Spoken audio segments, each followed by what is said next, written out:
Tell me a little bit about life in Poland pre-war. Well, I come from a middle-class family. My father and mother probably were pretty well assimilated, thought of themselves more as Poles perhaps than Jews. My hometown was Vilnius today, then Poland, now capital of Lithuania. My father was a lawyer in that town, also involved as a theatrical local producer. So he led a somewhat bohemian lifestyle. My mother came from Białystok, where her parents or her father was a textile manufacturer. I'm sure, as far as I remember, and remember when the war broke out, I was 7 to 8 years old. As far as I can recall, we didn't have too many cares. How many children were in your family? I'm the only one. You're an only child. Yeah. What did you know about what was happening at the beginning of the Nuremberg laws and things that were changing in the 30s? What did you know that was happening? I would say my knowledge of what happened in the 30s was about nil.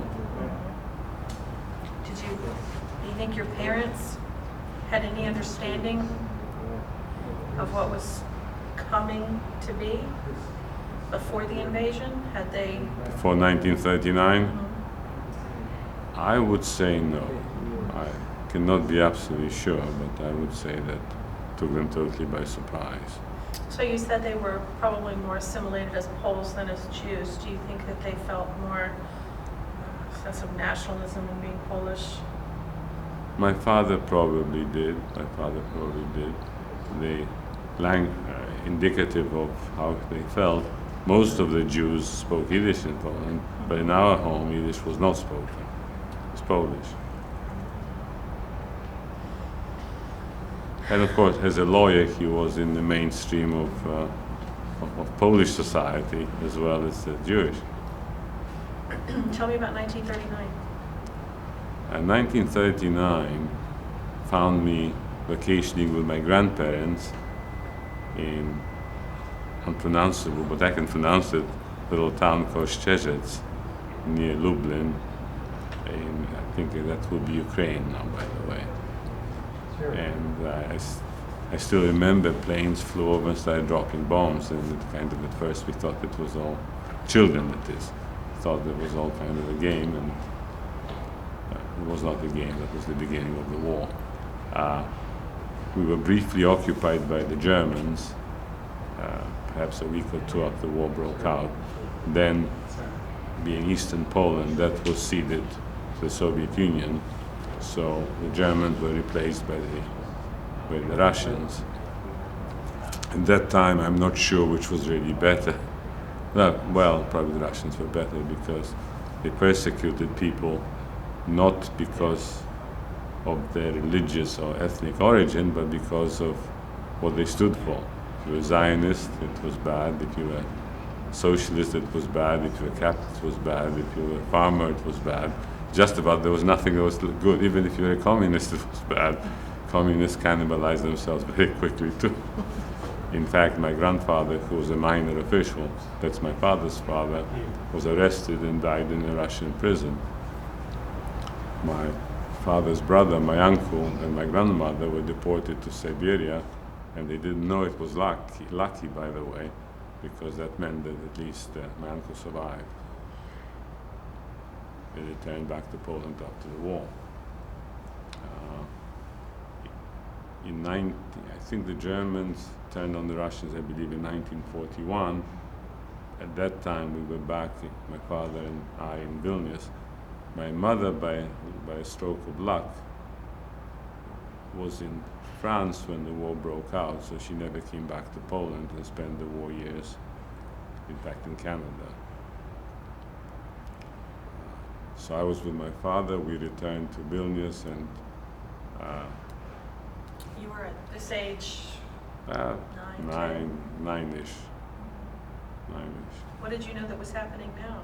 Oh yeah, by that time I was pretty aware what was happening because I, we couldn't get back our apartment, just got a room there, and I remember the police used to come every now and then and pick up people, deport them. That was the Russian police, by the way, or Lithuanian police, I suppose.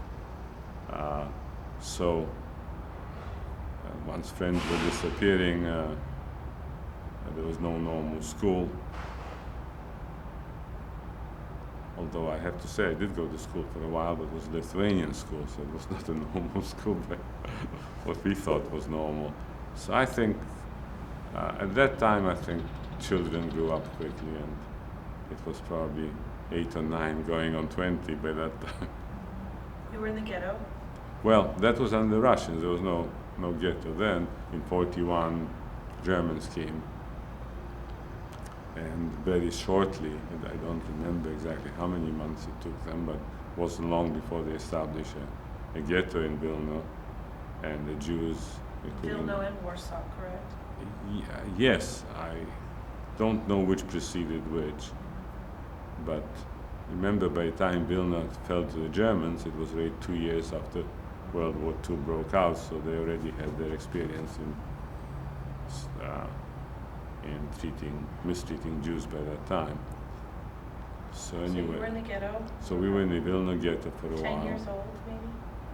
Maybe 9. 9, 10 years Yeah, old. yeah. What do you remember about the ghetto?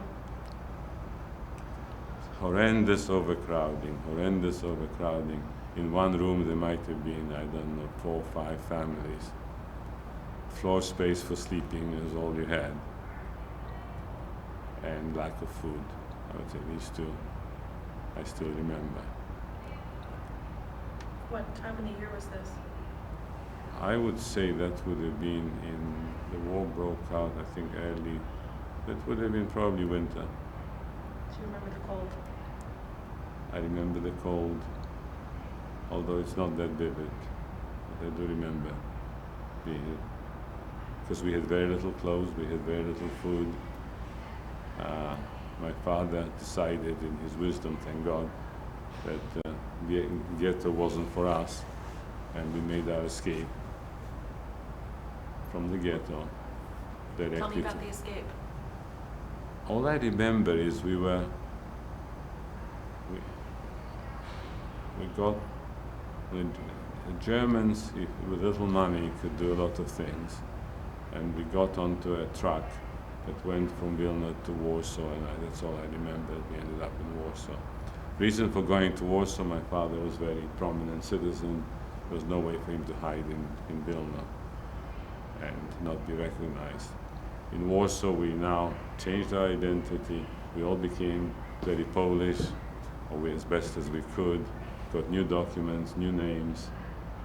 In fact, one of the papers I was going to bring with me, I couldn't find this, was the school certificate under my then assumed name.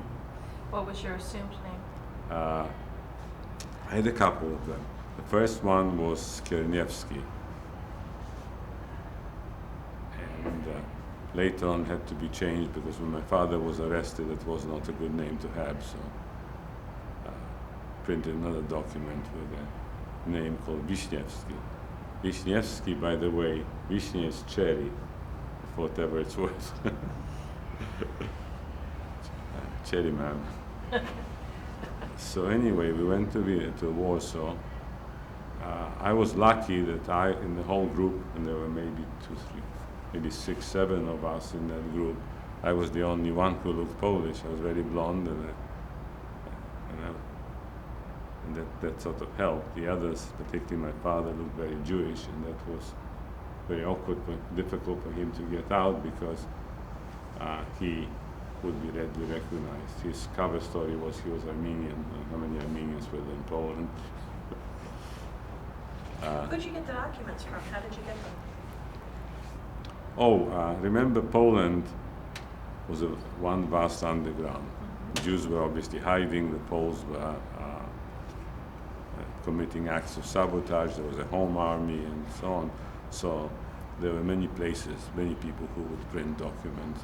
I still remember that first document was brand new, so I had to make it look like it was 10 years old, and I remember rolling it in the dust, rubbing it on the floor, all sorts of things to give it age. But I was never in true hiding. All what that was hidden was my true identity. I got around, I walked, I went out. So you were hidden, but out in the open. Yeah, I was hidden in the open. And everybody would send me out to do shopping because they were afraid to get out. And that, in fact, saved my life. But anyway, getting back, after a while, my dad, I think, money was running out, or whatever assets he had. So we went to, and the Jewish situation, the ghetto situation in Vilna sort of seemed to become stable. So he took us back now to the Warsaw Ghetto, not the Vilna Ghetto, the Warsaw Ghetto. Warsaw Ghetto was like one big city, really, and many good things going on. There were restaurants, libraries, theater, concerts. I still remember that there was a pretty thriving cultural life, side by side with terrible poverty and terrible hunger. If you had any money, you were okay. If you didn't, people were sleeping in the streets, dying in the streets. I remember once I was sent to buy a loaf of bread, and a guy, young man, probably a teenager, just pulled it away from me, ran off with it, and passers-by grabbed him and got the bread back, but by that time it was mostly eaten anyway. So You were how old? by that time I would say probably about 10-ish. And your mother was in France. My mother started being in France. From there, as the Germans came to France, she went to Portugal. From Portugal, she went to Canada and spent the war years in Canada. You were in touch with her? No, No. I had no idea where she was. She had no idea where I was. My mother and father had been separated before the war, so there was not a living together situation for the whole family. But we went to the ghetto, and of course, luck would have it, was the wrong thing to do. A few months, or maybe less than a few months, the Germans started liquidating the ghetto. And we had to escape from the ghetto. And my father escaped because he worked on a road gang, and he just was able to detach himself from the gang and make his way to the lodging that we had, where the rest of the group that escaped with us from Vilna was still there, so he just went there. I did it something much simpler. I just walked out of the ghetto. And again, it was one of those lucky things that there was a van came, and the Germans were checking out the van, and they waved the Poles who were returning from working in the ghetto. There was, traffic both ways. Waved them on, and I was one of them, and I was gone. My life has been, at that time, been just one lucky coincidence after another. Nothing was planned, it just happened that way. So both of us were out of the ghetto, back to the, I wouldn't call it apartment, it was a room, lodging, in a place where certainly the landlady had no idea.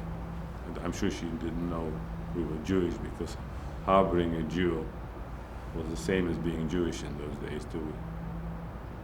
Those who provided shelter and the whole families would have gone to the concentration camps if they lived that long. So we pretty much returned back to the way we had lived before. But now our Jewish identity became somehow known, and we were blackmailed by Polish policemen, and then life was getting more and more precarious on the Aryan side. We started looking for another place to live.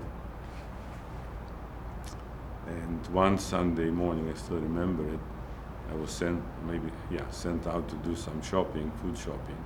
And as I was coming back, I saw my father and the rest of the group led out to a van by, I think was mixture of Polish and German police.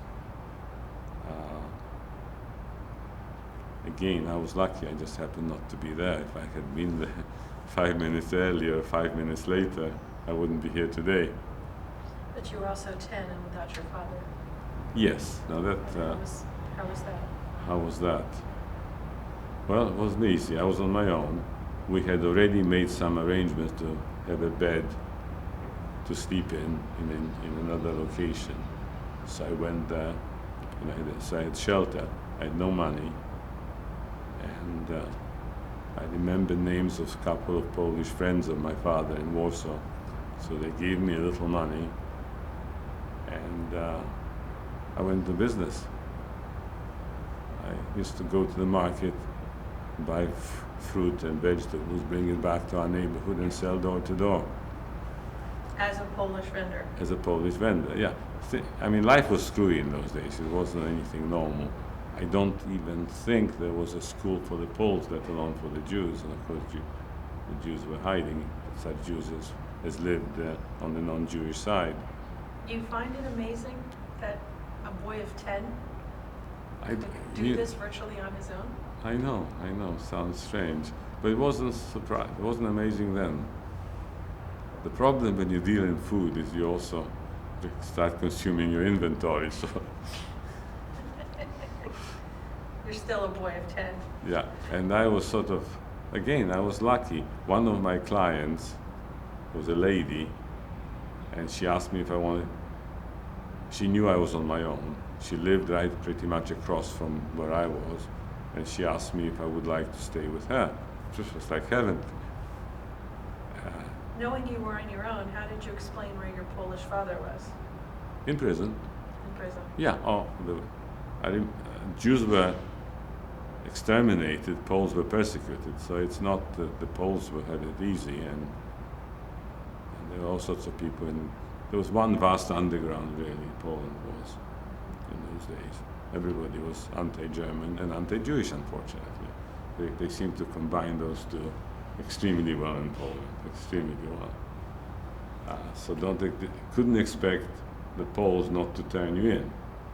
And the lady who took me in, I'm not sure if she ever thought I was Jewish or not. I really don't know. How long did you live there? With her, about a year and a half. Still having no contact with your father?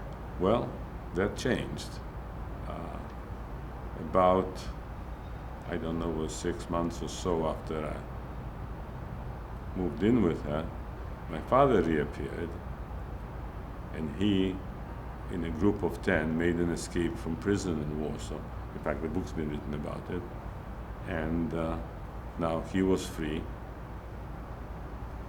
And then another gentleman who wrote the book about their escape was free, and a bunch of other people. My father's freedom was short-lived. He was caught again and shot while he was trying to escape. But now, a man who escaped with him took care of me after we were liberated. So I had the way out, which also led to finding out my family. My uncles lived in London, had been well established in London, so they were found. Where were you during liberation? I'm sorry? Where were you at the time of liberation? Warsaw. You were in Warsaw? Yeah. You were in? We were in a part of Warsaw called Praga. Mm-hmm. This was the part of Warsaw that was liberated maybe 6 months or so ahead of the Warsaw proper.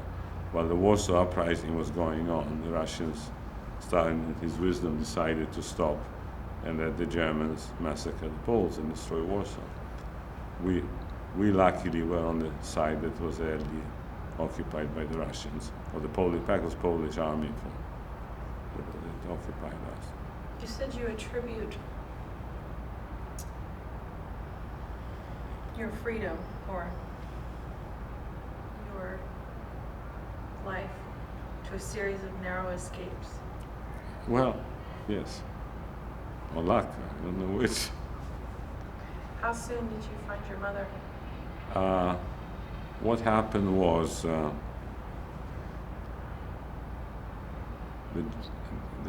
man who took me away from this Polish lady after the war, and who, by the way, also remarried about this time,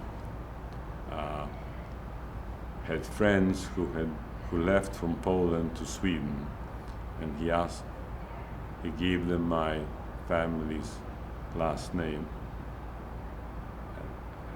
These people happened to have a brother in London. He looked them up in the telephone directory, and the only two names that were spelled the way my family was spelled were my uncles, so my mother's brother and my mother's sister. So one of my uncles came to Sweden and made arrangements for me to leave Poland and go to Sweden, which is what I did.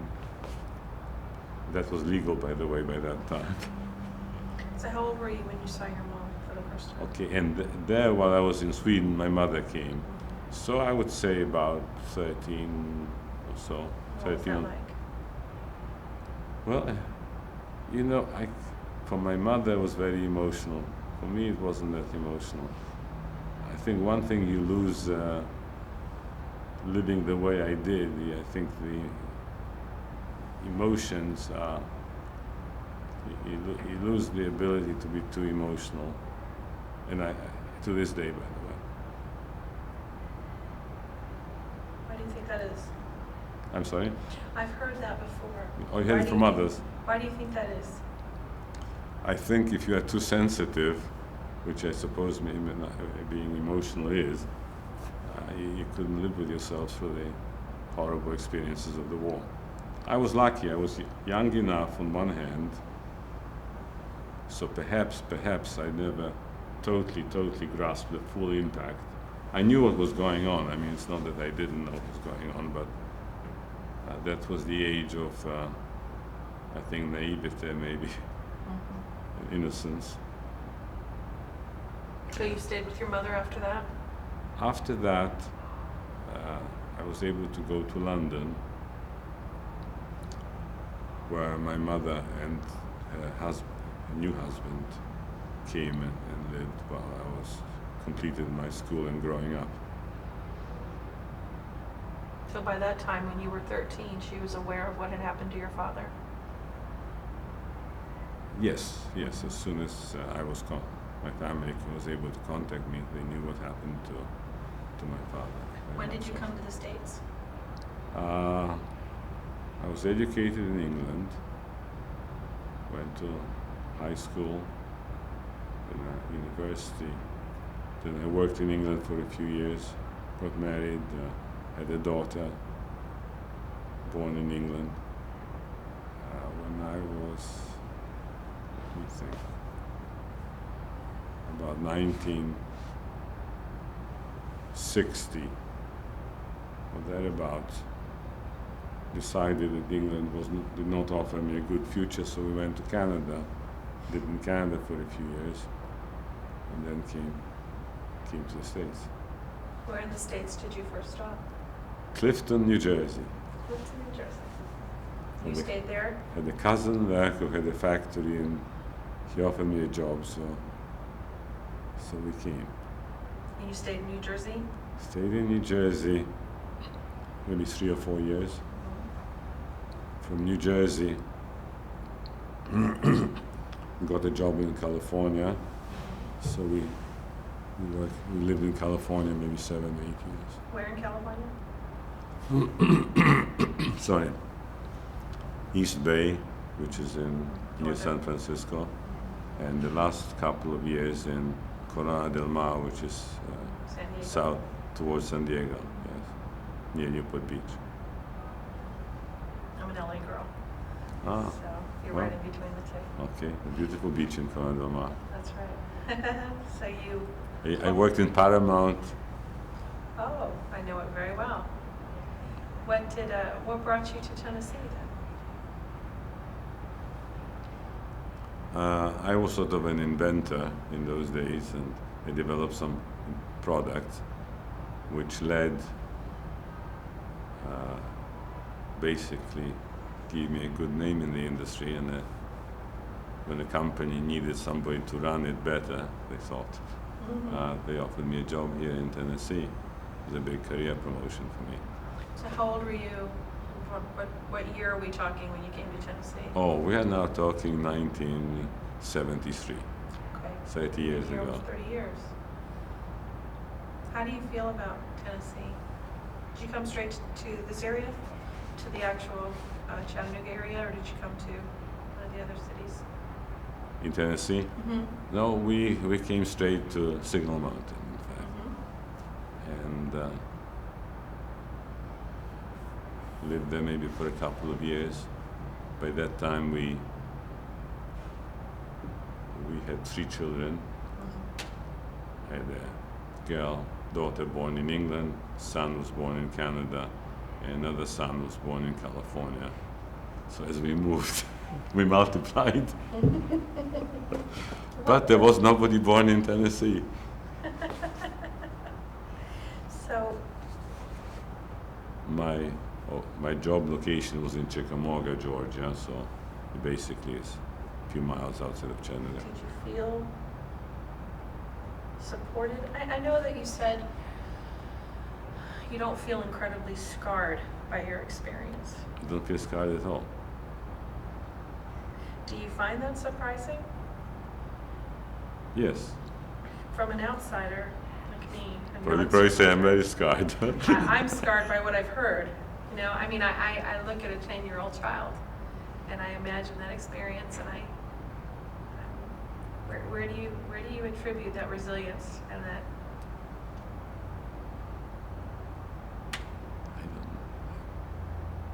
I think all of us have a will to survive. If you were in my position at my age, you would have probably done the same. You may have been luckier or less lucky than I was, but you have amazing resources to draw upon when you have to have. I mean, I'm sure soldiers in battle find that those who never thought they could shoot straight, all of a sudden they can become heroes and go back to normal afterwards. Sure. You have 3 children. They've all been 10 once. You see how young that is. Oh yes, yes.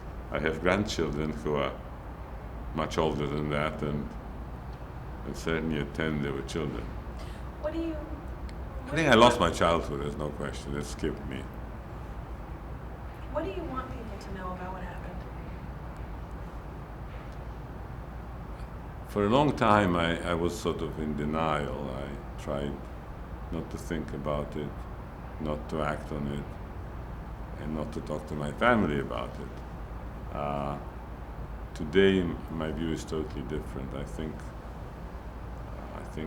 those of us who were lucky to survive, I think survived for a reason, and the reason is that we need to tell others what happened.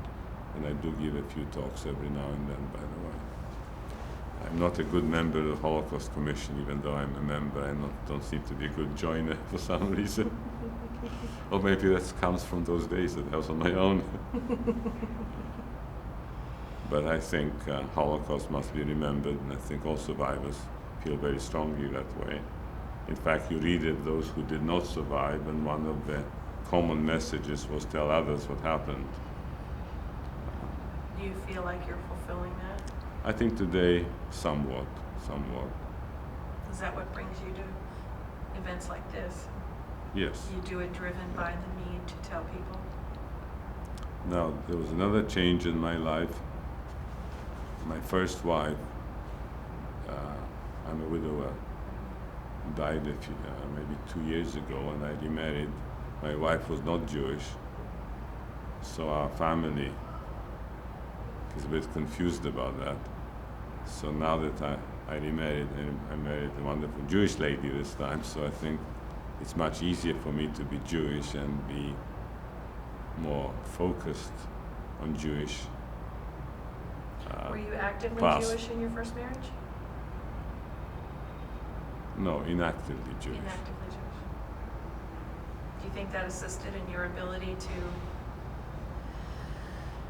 stay away from memories of the Holocaust and because you were out of that circuit in a way? Probably so, probably so. Although my wife was very sympathetic and always encouraged me to try to talk about it and get in touch with it, but I couldn't for some reason.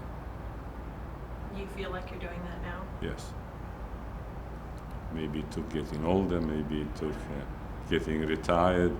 Although I sort of rejoined the Holocaust remembrance movement while my wife was still alive. Thank you, Mr. Chill.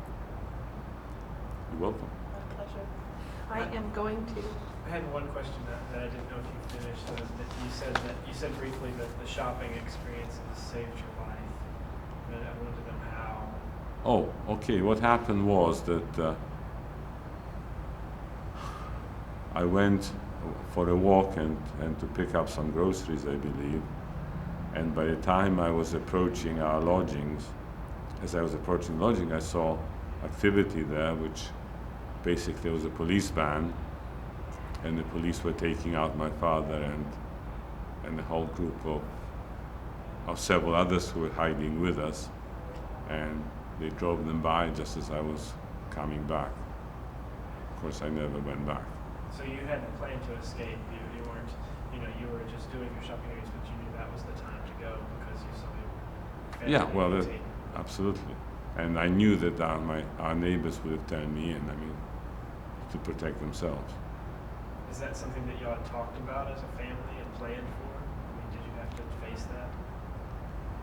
No, we did not. What we were planning to do is to get away from that location because we were blackmailed by a Polish policeman, so obviously the danger of being picked up was real.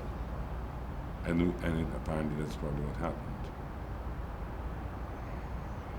So, you were 10, you attribute a lot to luck or coincidence, and I wondered how much it seemed like your dad, too, maybe was sort of an entrepreneurial. If he escaped from prison, it seemed like that maybe that transferred to your life as well, or that you were looked after in some ways that you weren't aware of. Yes. I'm not really religious, but sometimes I have to wonder why me and I know when you started this interview, you said it's not a very dramatic interview. No. And I find the survival of a 10-year-old child in the middle of war-torn Poland unbelievably dramatic. So maybe it's... You're a mother, huh? I'm a mother. How old are your children? My children are 8 and 3.